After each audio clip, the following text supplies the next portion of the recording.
How would you know if you were going mad? What if you see something that you know can't be happening, only is happening, only you know it can't be? Welcome to About Time, a Doctor Who podcast. I'm Stephen, and I've been a Doctor Who fan since 2005. And I'm Ben, and I've never seen the show before. Today, we're watching the Sarah Jane Adventures. And quite frankly, it's about time.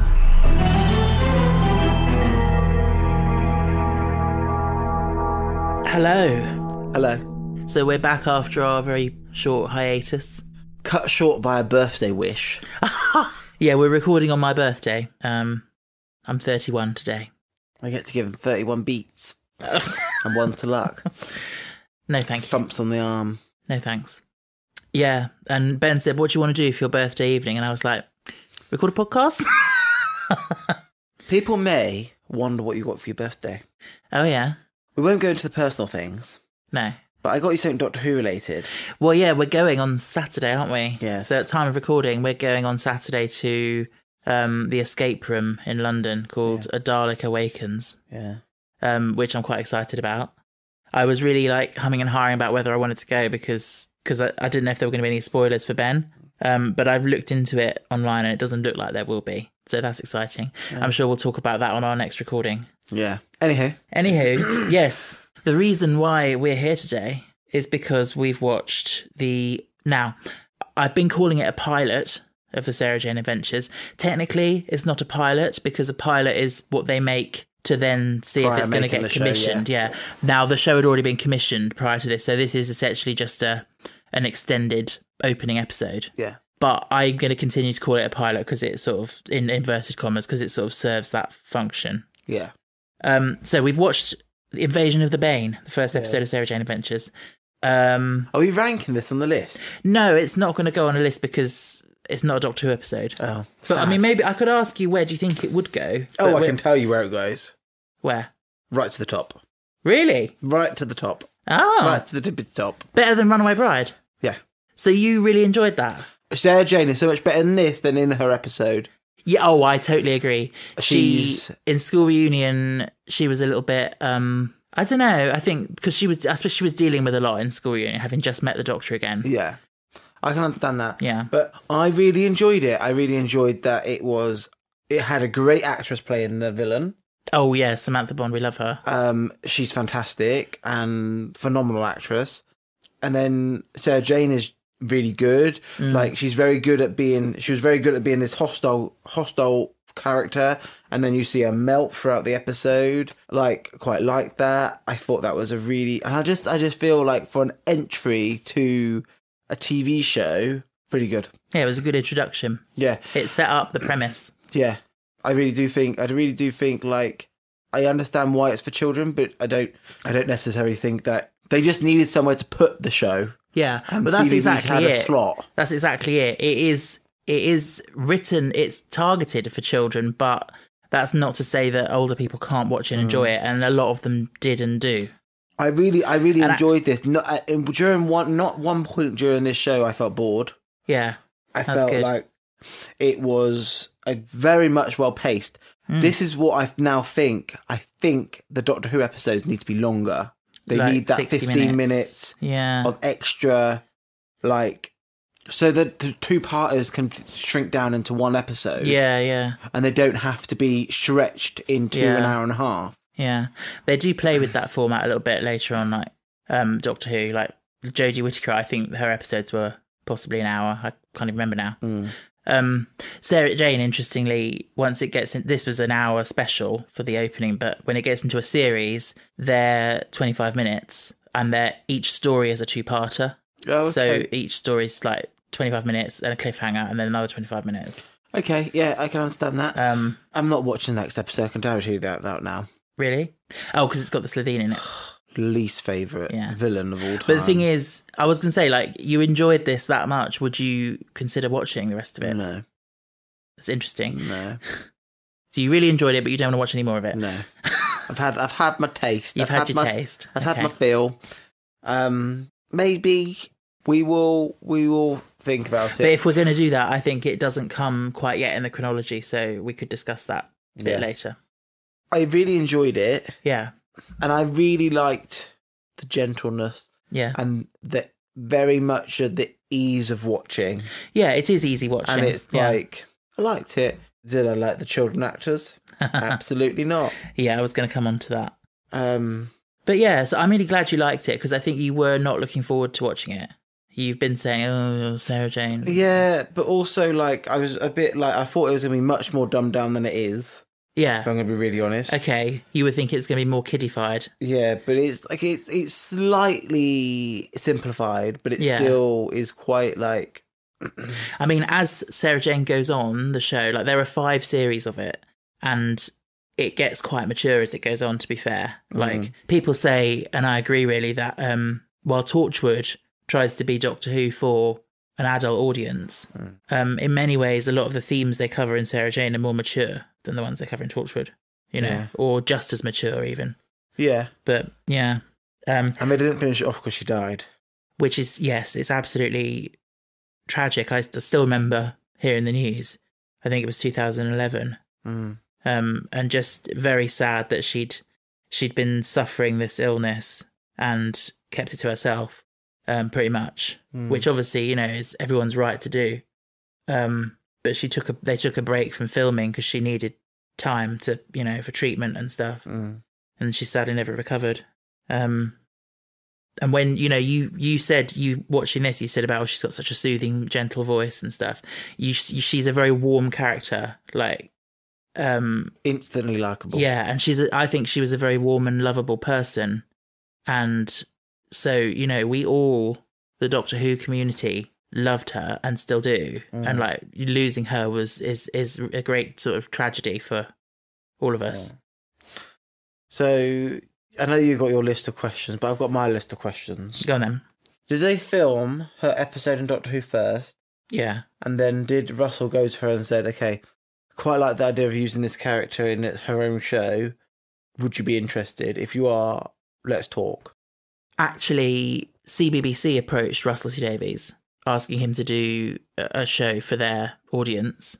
They wanted to do a Doctor Who spin-off, but they wanted to do adventures of the young Doctor, like on Gallifrey, before leaving Gallifrey. Russell said no, because that would take away the mystery of the character. Yeah. And just wouldn't work in his view. Yeah. But he said, I can do a Doctor Who spin-off. So then he approached Elizabeth Sladen. So yeah, that's how it came about. It started with the titles and the theme music. You said it's a bit worst witchy. Yeah, it feels like a witchy school. It's got a whimsical sort of witchy, almost magical vibe to it. Yeah. But it's kind of a play on it's not very much like the Doctor Who theme, but it's got a little bit of a reference to it. Yeah. I've got many questions. Oh, fire away. How did she get the watch? Well, she's friends with the Doctor. How did she get the watch? I don't know. Specifics, please. We don't know. How does she get that fucking lipstick? The Doctor's given her a sonic screwdriver that's disguised as a lipstick. It's a little bit... It's camp, let's put it that way. It's cringe. It's one word. Yes? Convenient. It's convenient that she has something that can open the gate and open the door. Yeah, but story, she just needs it. The same way the Doctor used it, just to speed the story along. Yeah, but the thing is, though, like, he is from a magical planet, and she's not. Yeah, but he's given it to her. Yeah. I do what do you think about the fact that it's a lipstick? Oh, I like that bit. Because I'm in two minds about it. I like it because I think it fits her. I just think part of me wonders, like, is it not just, it's not a bit sexist? Like, oh, the female lead has a lipstick. Like, but then I guess it fits her character. Like, she is quite glamorous and... I wouldn't say glamorous. I think she's quite dowdy, actually. Well, someone described her as glamorous. It was Maria described her as glamorous earlier on. No, I don't think she's glamorous. Oh, okay. If I'm really honest. I think that it's a product of its time. It is a product of its time, and it's camp as well. It's like, yeah. The watch thing, though. The watch. You don't like the watch? Yeah. My favourite bit was when the computer came out of the wall. Mr. Smith? Yeah. Okay. So why is he called Mr. Smith, do you think? She's married to him. Yeah, is it supposed to be her husband? Or maybe it's like named after her dad? Because her parents are dead. Yeah. She grew up as an orphan. I think she was raised by her Aunt Lavinia. So maybe she named him Mr. Smith after her dad. No. You think it's her husband? No. She's married to a computer. Why was he going to her like, Sarah Jane? He was probably scanning something that she'd left him doing, like running a program. And he was saying, because remember, she lives alone. Like normally he doesn't have to be, he can just call her. Mm-hmm. Yeah. I tried to make a joke when you could hear Alexander Armstrong's voice in the background going, Sarah Jane. I said, oh, she's left Pointless on in the background. And you said... Shall I explain that for American viewers? No, they can look it up if they want to know. I want to explain it to them. Go on then. Pointless, not just American viewers, sorry. Squeeze me. Non-British. Non-British people who don't have Pointless in their country. Pointless is a television show where you have to guess it's like the reverse of Family Fortunes. Yes.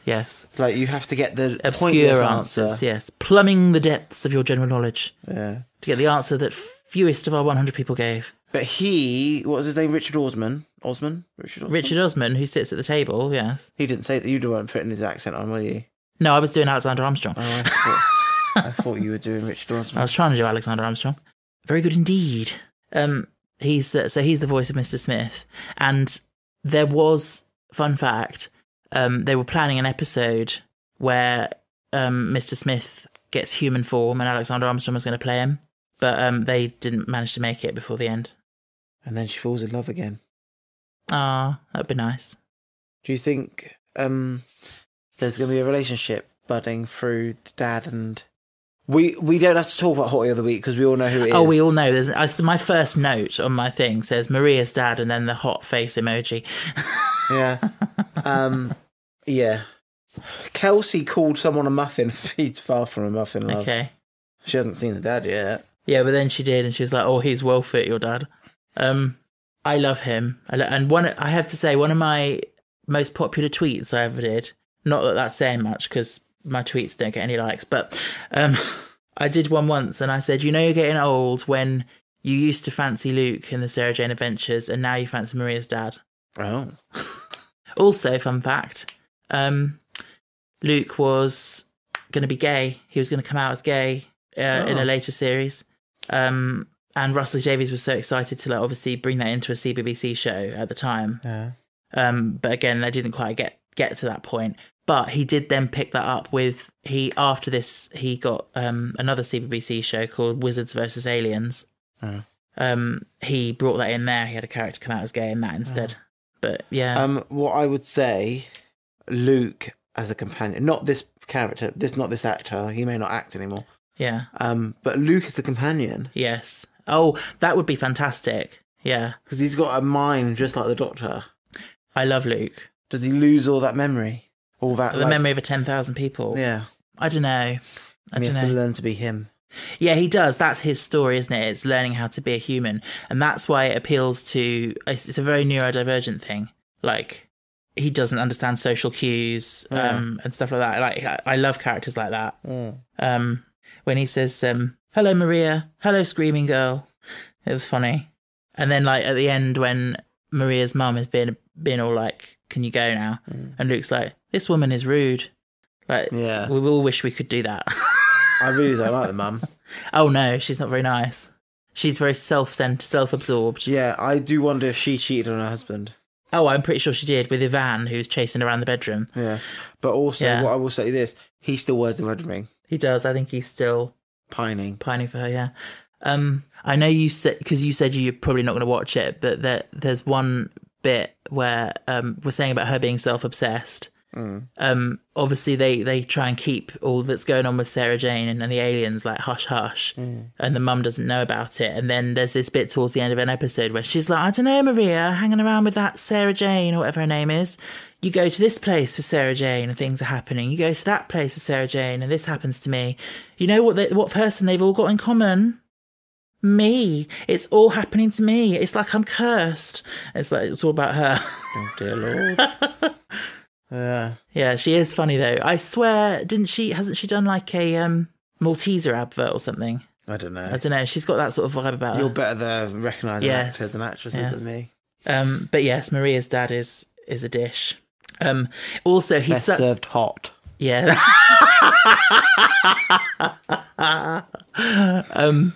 He's such a lovely dad as well. Like, he's a great dad figure. He's not like most dads you see in programs are Either quite strict toxic or dorky. Yeah. Or like, yeah. But he's got the dad jokes. Like, I love that bit when she's upset and he comes in and he's like, someone said there's a miserable girl who wants a cup of tea, but I can't find one, so you'll have to do. He's so lovely. Yeah. Yeah. No. I wish my dad was like that. Ugh. Yeah. I wish I had a nice dad. Let's not go there. By the way, Maria, what did you think of Maria? She's okay. Do you know who she reminds me of? Who? The girl in Angus Thongs and Perfect Snogging. You know the main girl, Georgia? Oh, yeah. She reminds me of her. Really? Yeah. Oh, okay, interesting. I think a similar look and voice, but also like the sort of like, oh, you know, Dad, so embarrassing sort of thing. Yeah. Yeah. When he was like wanting a kiss on the cheek, and she stomped along, I was just thinking, Stephen would skip to that cheek. Skip to that cheek. Yeah. I would. On my merry way. Yeah. So would you. I wouldn't skip. You'd sashay. What would you do? Plod. Oh, you'd plod. You'd plod to the cheek. Stephen says I'm a plodder. You say you're a plodder. I come from a family of plodders. Yeah. I can see you a way off in the dark walking, and I know it's you from the way you walk. Yeah. I was like, oh, that's my Ben. Yeah. Plodding over to me. I always wave. Yeah, you do. Yeah. You do. Come on then. Let's talk about Kelsey. Oh, God, Kelsey. Please tell me. I don't care because I'm not watching it, but... You never see her again. Yeah, she's very annoying. Yes. And very, like... I'm going to be your best friend instantly. I was like... Yeah, pushy. Didn't like it. No. So do you know what? I think she was written into this quote-unquote pilot to be, you know, a member of the gang. But I'm pretty sure I heard somewhere that, for one thing, she wasn't very nice to work with on set. Oh. Like, she was a bit of a troublemaker. Oh, dear. And Russell has said that, like, they decided, like, they just needed a different dynamic. Yeah. So she is essentially replaced. Like, if you think of her function in the group, it would have been, like, the streetwise one, the cool one. Yeah. So that she is replaced with a boy called Clyde, who goes to the same school as Maria. Clyde and Maria. Oh, no. Do, do, do, Clyde and Maria. Do, do, do, Clyde and Maria. No.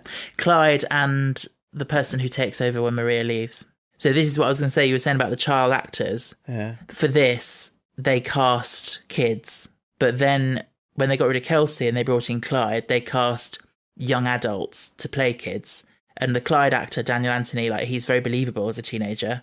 And then when Maria leaves, she gets replaced by a character called Rani, who's also a young adult playing a teenager. So they were I think they decided that was a better way to go, so you'd get, like, better performances.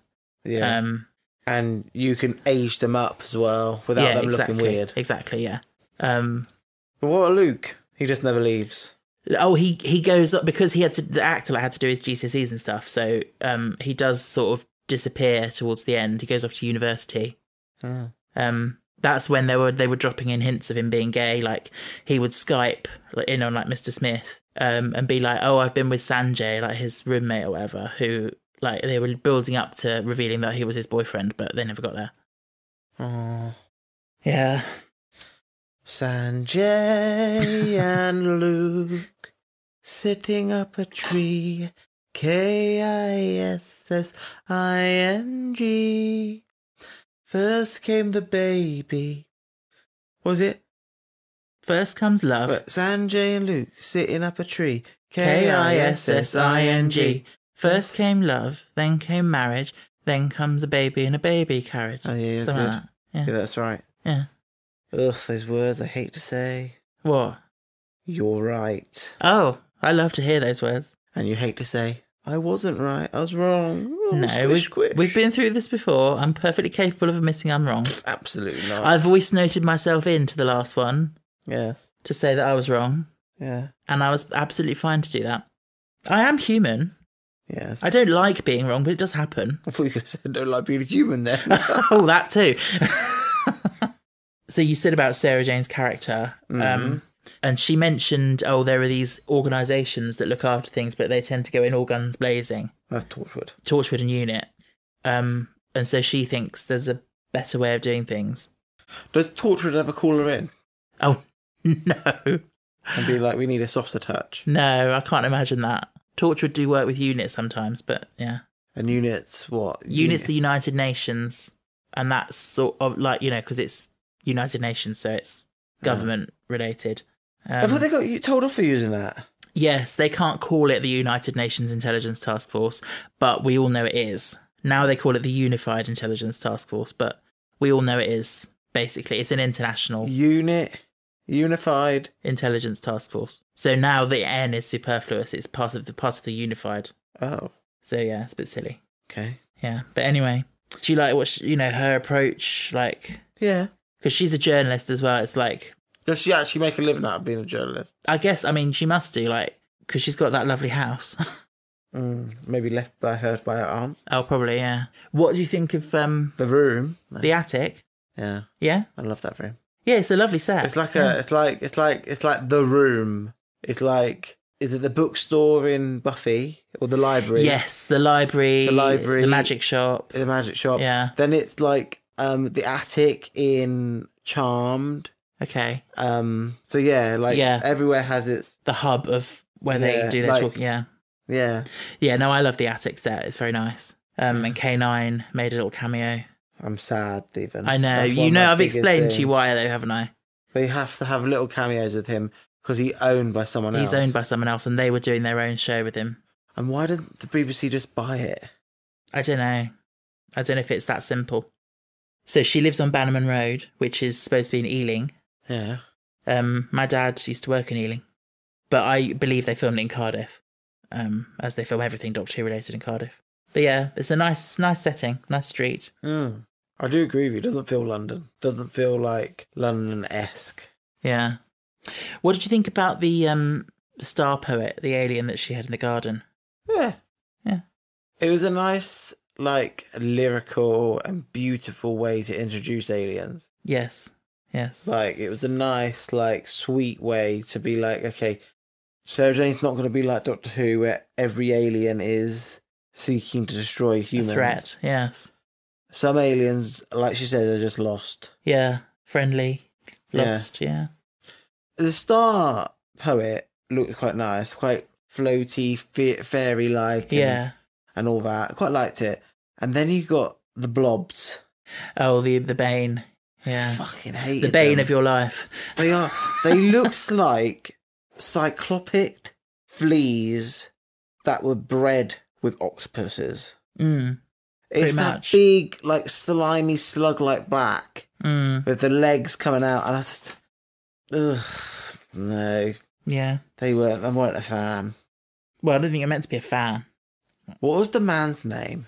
What, the muffin? Yeah. I can't, Davy, I think. Oh, Davy, yeah. And then, she survived. Oh, Mrs. Wormwood. She went down into the basement. What makes you think she survived? Because she said, until next time. Until next time, Miss Smith. Yeah, but then it exploded, so who knows? She was going down into the basement. Yeah, but she could still die in the explosion. Maybe she's got a teleportation device. Maybe you wouldn't want to waste Samantha Bond if you had her. You'd want to bring her back. Yeah. If you have enough money. Yeah. She is great, though. I think probably my favourite scene is that one, the interview between her and Sarah Jane in the office. Sarah Jane says about a scientist I know has had a look at it, and Mrs. Wormwood's just like, your social circle sounds fascinating, or something like that. It's it's she's a very good actress. I like her in Outnumbered. She's Claire Skinner's sister, Auntie Angela. Do you remember? No, you haven't really watched Outnumbered? No, yeah. I'm not a big fan of that type of comedy. Okay, fair enough. I hate farcicals. It's not really farcical. It is, like, everything goes wrong. Well, yeah, but some would say that's comedy, or even that's storytelling in general. No, it's a specific type of going wrong. Yeah, no, I know what a farce is, but I don't think Outnumbered is a farce. I do. Because half of it's not scripted anyway. What? it was half improvised. That's the whole point of it. The children like made up their lines. Oh. Did you not know that? And the adults just had to go with it. Yeah. Like they got told like a vague idea of the story, and then they had to sort of Oh my god. Oh yeah, Tiger Woods, Tiger Drew Honey. Oh yeah. Who lives locally, by the way, or used to. I don't know if he still does. Oh, he went on Celebs Go Dating. Did he? Yeah. Did you know his dad is a porn star? Is he? Yeah. Oh my god, what's his title? I think it's Bend Over. Oh. That's a gay man porn star name. I don't know. I've heard, having lived locally, I just have heard these things. I don't think that's true, Stephen. Let me Google it. Stephen, don't Google it. You don't know what you're going to get. Well, my phone's had worse on it, I'm sure. Stephen! Tiger Drew Honey. That's not his real name, though, is it? Oh my god, his real name is Lindsay James Tiger Drew Honey. His first name's Lindsay. Oh my god, probably asked for his dad. Parents, Bend Over and Lindsay Drew. Simon James Honey, also known as Bend Over, is an English pornographic actor, director and producer. How old is he? How old is he? Yeah. 66. Oof, no. Give it 3 years. What? Anyway, we got way off topic there. We did. But yeah, so I mean that's the episode. So you enjoyed it. I'm really actually quite surprised you enjoyed it. Pleasantly surprised.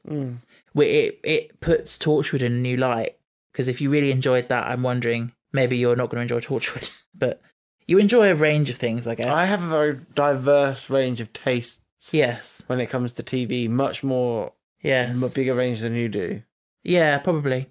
I go from fantasy to sci-fi to Bridgerton to Heartstopper to... Yeah. You don't really like crime drama, do you? I used to watch Scandal. Okay. Religiously. Because I do feel like Torchwood has a bit of a crime drama vibe about it. Like a noir. Yeah, like detectives. Yeah. Anyway, I'm excited to see what you think of that. But yeah, so you said if we were going to put it on the Doctor Who list, it would go probably number 1 or 2. Yeah, it definitely in the top 3 to 4. Okay. That's cool. But no, obviously we're not going to put it on the list because it's not a Doctor Who episode. No. It's just strong on its own. Yeah, it is strong. Just strong. And in my opinion, the series itself, when you get into it, is better than this. So if you liked this, that's quite positive, isn't it? But yeah, we're going to wrap up in a minute. I just want to, before we do that, I wanted to share a couple of messages that we've had recently. We love messages. Thank you for your messages.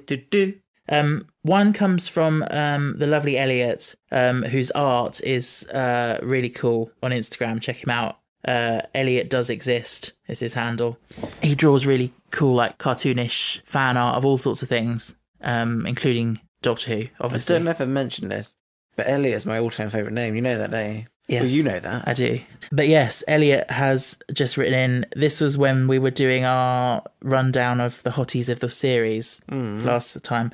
And he just said, "Hi, this is completely random, but I just felt like I needed to tell you that I was writing a history essay about the French king, and I accidentally wrote King France instead." I think that's, I don't know if it was the same French king that would have been, but yeah, that amused me. And then I also got a message from a listener called Ollie, who has been following us for a while. And he says, "By the way, you are the highlight of me and my boyfriend's weekly podcast schedule. Keep it up." We've got another gay couple that listen to us. And then he said, "You guys are so similar to our relationship, so I love hearing all the funny idiosyncrasies that we can relate to." He says he's Stephen and his boyfriend is Ben. So I am self-identified as a chaotic and twirly type of person. You are. So I'm assuming Ed is chaotic and twirly. I have 7 million tabs open. Well, not 7 million. Yeah. I have loads of tabs open in my mind, and I can flutter between the tabs and keep conversations running. Can't I? You can, and I find it very difficult. Yes. I like you to finish a conversation before you move on to another one. Yeah, I can start talking about dogs, move on to cats, move on to what we're having for tea, go back to the dogs, go back to how was work, go back to the cats. Yeah.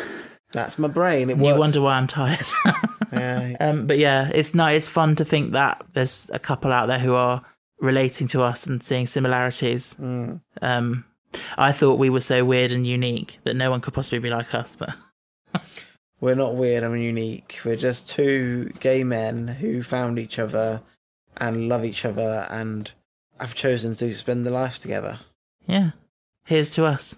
One more thing before we finish. Our lovely friend of the pod, Aaron, has done something which I wanted to share with you all. As I mentioned, this is my birthday. I'm 31 now. I am an old man. Be careful of that, Stephen. I'm 31 as well. Yes, okay. You're also an old man. I am aware that there is a thing called Discord. I have tried to use it in the past, and I can't really get my head around it because I'm an old man. But I believe it's popular with the youth to discuss things.